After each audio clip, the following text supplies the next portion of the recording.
The Right Side with Doug Billings. Hi, ladies and gentlemen. Welcome to the show, The Right Side. Doug Billings here with you. Thank you for joining me from all around the planet, wherever you may be. I appreciate it. Hey, listen, YouTube, real quickly. I was canceled 4 years ago off of YouTube because they thought I was too conservative and I was telling too many inconvenient truths. Head over to YouTube and do a search at The Right Side, Doug Billings. At The Right Side, Doug Billings. That's how you'll find me. Subscribe. It's free. Click the red bell so you get notified whenever I drop new content over there. It happens almost every day. All right. Now, the task at hand, the topic at hand. I want to speak to you today, not like a radical liberal does, right? The radical liberals, always emotional, always overreacting, heads exploding. I want to talk to you calmly and plainly about how the radical left, the globalist partners they have around the country, the media, and politicians, people in the elected class in this country, especially rhinos. And we have a huge rhino problem, as you know. This is not done by accident. It's not because it's complicated, but because consent, when you're a globalist, when you're a radical liberal, when you're a rhino, consent is inconvenient. We don't need to get the people's voice. We don't need to get their opinion. So all of this becomes inconvenient when you want to be in control, which is what globalists, liberals, and rhinos want. The swamp, the establishment. So I'm going to show you and talk to you exactly how this works. I'm going to give you examples in real time and in real life about what's going on in the world. I want to bring it all back home at the end of the show, this very short 10 minutes that we have together, and talk about Kansas City, because what just happened in Kansas City should outrage everyone. It has really nothing to do with sports, nothing to do with the state of play in America. It has everything to do with giving you an example about how the elected class in the swamp establishment want to exercise control over us by taking away our voice. So first of all, in order to do this, I've got to identify the pattern. The pattern here is power without permission. And it happens over and over again, this pattern. I can tell you about stories, and we can watch together in the news, where the same governing philosophy that's at work here is decisions being made behind closed doors. Money, public money, committed to projects without voter approval. Rules changed without public input. Questions met with ridicule and silence, or cancellation if we dare to question it. We may be canceled, like I was off of YouTube those 4 years ago. This is what I call elite management. And once you recognize the pattern, you start seeing it everywhere. Minnesota, the big story up there, fraud only matters when citizen journalists force the issue. Massive daycare fraud up there. Tim Walz is in a lot of trouble. Skippy, you know Tim Walz, the poster child for the wussification of the American male. Daycare fraud, taxpayer money, exposed not by the legacy media, but by Nick Shirley. Thank you, Nick. And what happened before all of this went viral? Shh, silence. We're not going to talk about it. And if it was brought up, it was deflection, right? Gaslighting or projection against us, or downplaying the whole situation. Doug, you're overreacting. It's just business as usual. We're helping to feed hungry kids in Minnesota. Because when the fraud happens inside of a system that is controlled by one political class, and the media protects it, the people are the last ones who are allowed to know about it. So what's going up in Minnesota is not about race. It's not about Somalia. It's about and it's not about the Somalian people. It's not about their ideologies. This is about money and power flowing around Minnesota and out of Minnesota without any oversight. And the only reason it stopped being ignored is because a citizen forced all of it into the open. I think that's evidence of the obvious. I think we all know that. We all see it. So that's the first lesson. The system that we have and that we notice does not self-correct. Instead, it resists any kind of correction that we may offer it.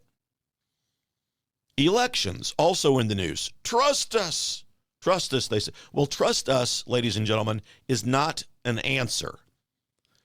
Georgia's in the news again. You can look at the whole thing, the whole election problem. Anytime citizens ask for transparency or audits, verification, they're told, get out of the room, don't ask any questions, trust the system. You're undermining our democracy, Doug. What? Well, first of all, we don't have a democracy, and we don't have a democracy on purpose. That's how the founders intended it to be. But only those in power get to ask the questions and give answers. If a system is legitimate, ladies and gentlemen, it welcomes the sunlight. That's my opinion. If it resists scrutiny, it's obviously protecting something. And this is why I've told you from time to time, one of the litmus tests of how do you know who a rhino is? Because people ask me all the time, how do you tell? Doug, you spend a lot of time talking about rhinos. How do you tell if somebody's a rhino? If somebody's running for office or in office, ask them the question. Do you think, Mr. or Mrs. Candidate, that we have election integrity issues in this country? Do you think that we should audit every election, no matter who wins? Well, if that person, that candidate, hems or they haw or they just flat out say no, ladies and gentlemen, I'm telling you, that is a rhino. A member of the deep state. They're obviously automatically part of the liberal establishment. But there's also the rhino element, people who claim to be one of us.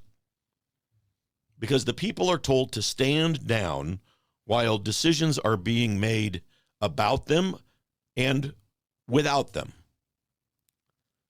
Global institutions, same kind of thing. Governance without consent. It happens on a global scale as well. We can zoom out.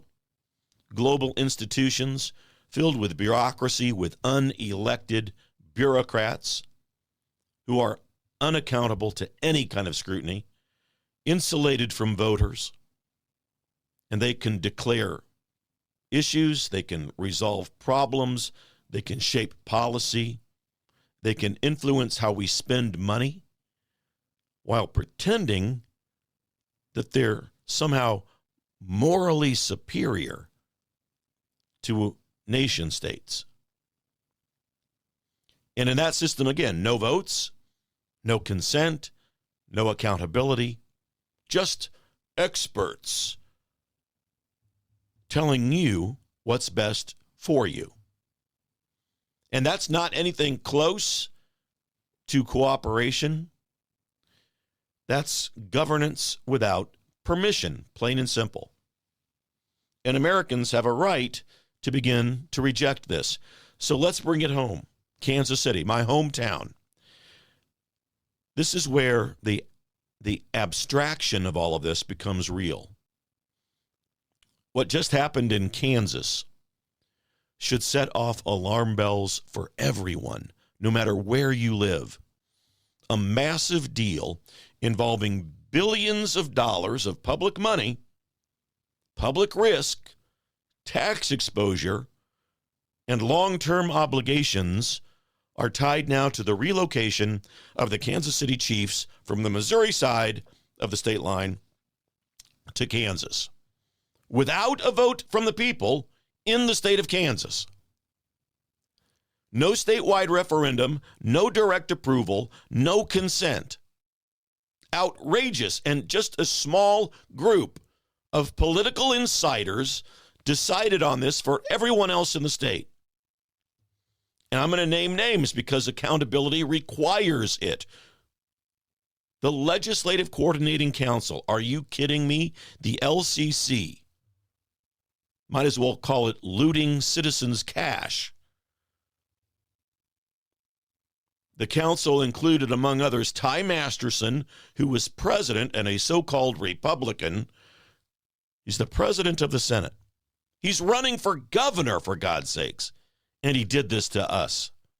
Dan Hawkins, Republican Speaker of the Kansas House. Really?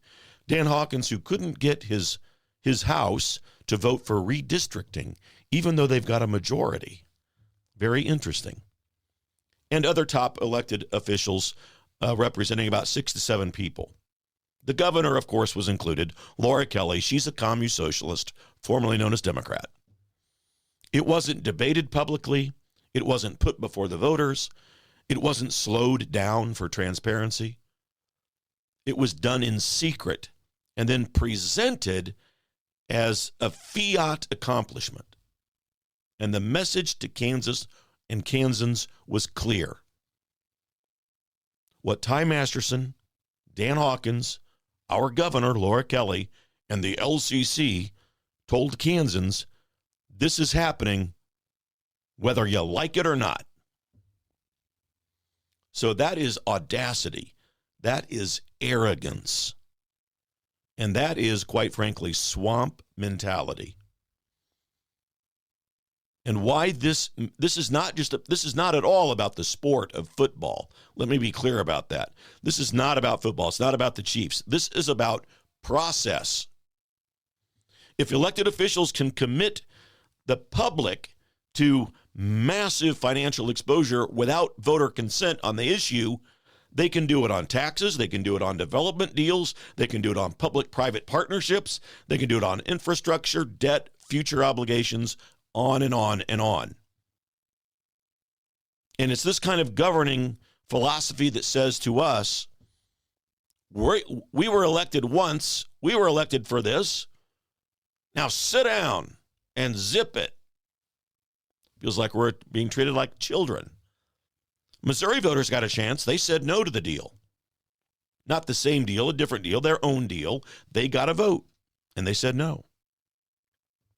Kansas elites, Kansas elected officials responded by saying yes anyway,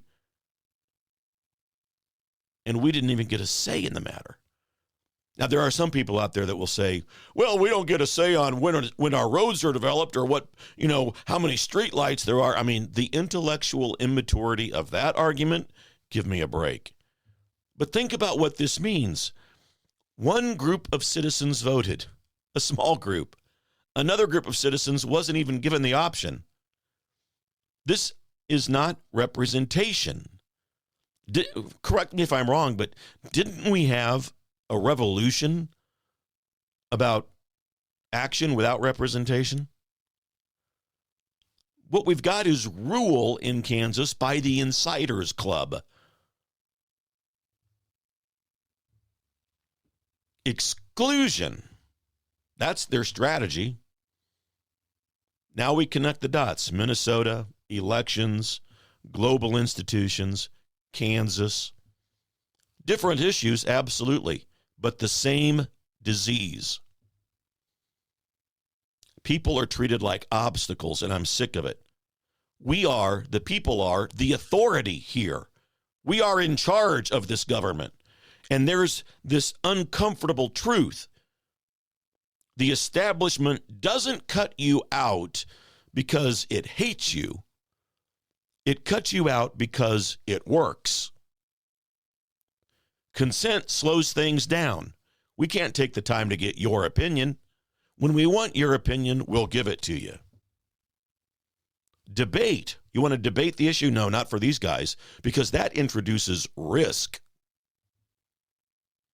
Votes creates accountability. So they bypass all of it. Ty Masterson is running for governor of Kansas. This matters. And one more thing, Kansas. Ty Masterson wants to be governor. So ask yourself this. If this is how decisions are made now, what happens when even more power is consolidated? This is not partisan. This is philosophical. Do we believe really that government exists to serve the people? Or do we believe that it's there, or do we allow it to manage us? Because the behavior that we reward is behavior that we will get more of. And let me leave you with this, ladies and gentlemen. A republic does not die overnight. It erodes quietly, deal by deal, exception by exception, vote by vote. That never happens. When the people are excluded long enough, citizenship becomes symbolic instead of real. And that is exactly what the establishment swamp depends on. Now, here's the good news. This only works if we, the people, accept it. And Americans and Kansans are done accepting it. I think your answer for your upcoming midterm elections is clear, and your primary elections in Kansas is clear.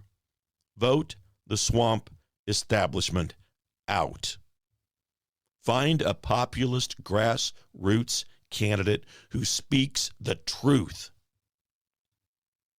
who's unapologetic in the approach that he takes to patriotism, who can win the room by giving a speech that he doesn't have to read.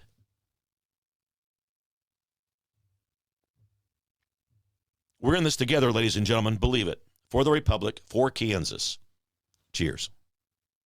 The Right Side with Doug Billings.